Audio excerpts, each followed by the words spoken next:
Auditeurs, auditrices, bonjour. Voici votre méditation quotidienne en date du 9 juin, tirée d'un ouvrage s'intitulant « Levez vos yeux en haut » d'Ellen G. White.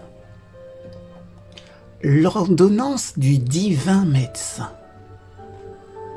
Je suis le pain vivant qui est descendu du ciel.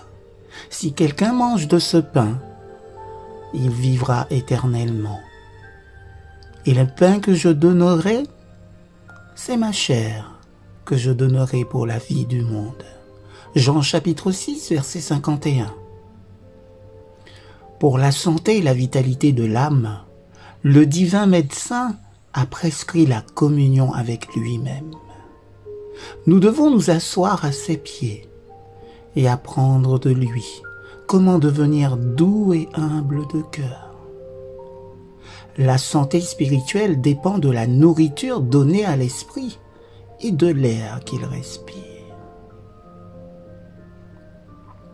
L'âme a besoin de nourriture, et pour l'obtention de cette nourriture, la parole de Dieu doit être étudiée.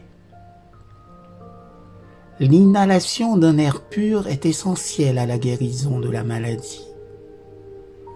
Et il n'est pas moins essentiel que l'atmosphère que nous respirons dans notre vie spirituelle soit pure.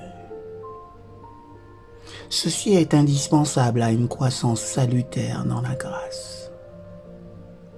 Respirez l'atmosphère transparente qui suscite des pensées pures et des paroles nobles.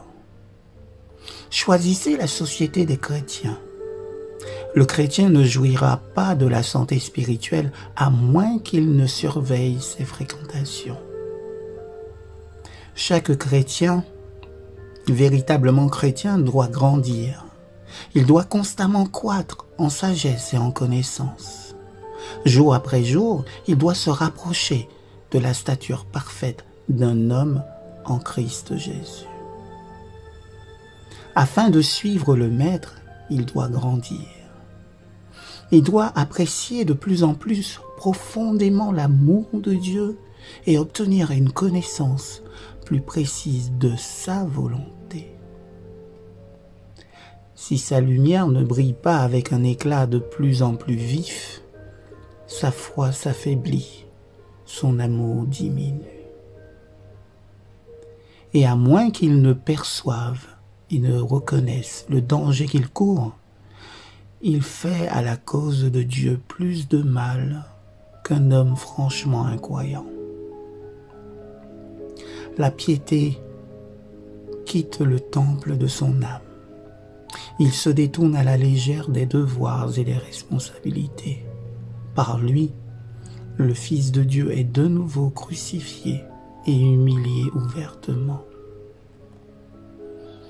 Pour croître en grâce, l'exercice est essentiel.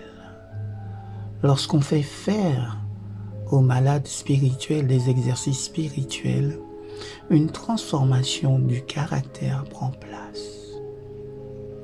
La santé de la vie spirituelle dépend de l'exercice.